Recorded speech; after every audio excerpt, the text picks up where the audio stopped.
Hi, and welcome to our digital learning object. As you follow through the menu bar to the top of the page, you can find how we meet the AITSL professional standards for teaching, some cross-curriculum classroom activities, and teaching resources that can be used in the classroom.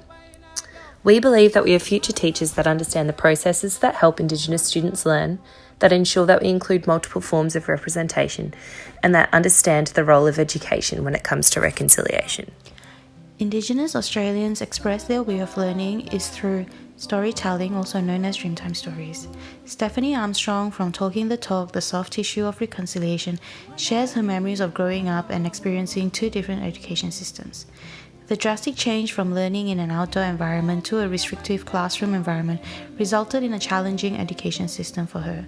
She represents the Aboriginal community when she shared her experience of not being able to relate to what is being taught in class.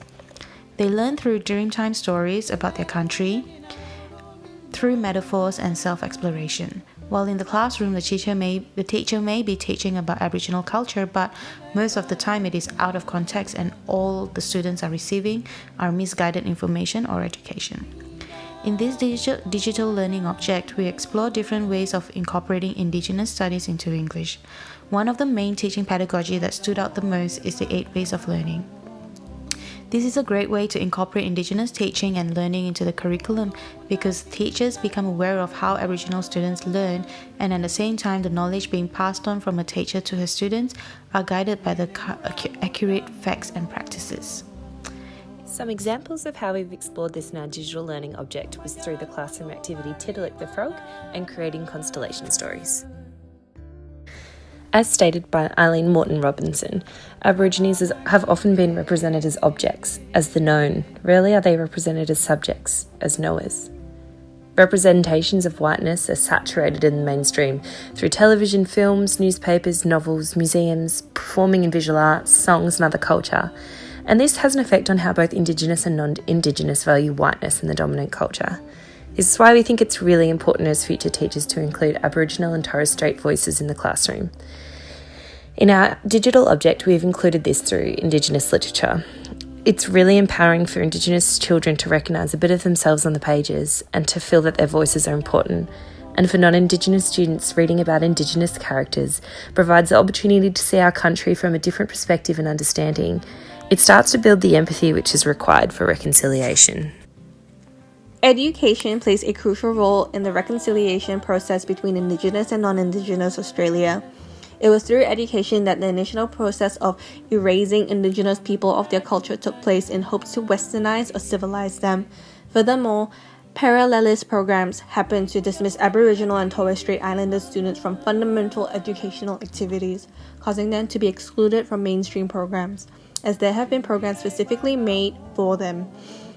According to Rose 2012, this difference in education essentially abolishes the rights of Indigenous students from being able to participate in the full range of offered educational programs in comparison to non-Indigenous students.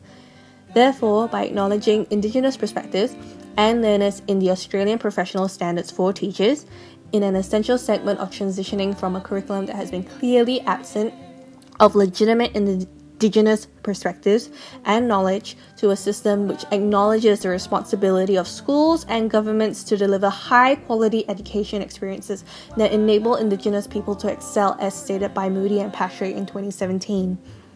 This will help take the steps forward to reconciliation in education. As an educator, we have the crucial role in the education of our learners. One of the numerous responsibilities that we are responsible for is to encourage a safe and welcoming environment where all students and their needs are valued and respected. Constructing an inclusive classroom includes applying practices where every learner, regardless of intellectual or academic levels, have all opportunities to be involved in mainstream education and partake in standard-based curriculum. Therefore, as an educator in the classroom, it is important to incorporate inclusive practices in all future classrooms.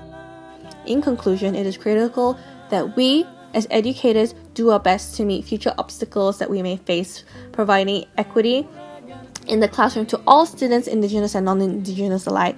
Education plays the major role in reconciliation. Thus, we need to include multicultural dialogue that will effectively engage Indigenous children and change the current discourse that has been shrouded in whiteness. Educators should not shy away from inclusive practices around Indigenous culture and learners, but strive to gain more knowledge in order to support them in the classroom.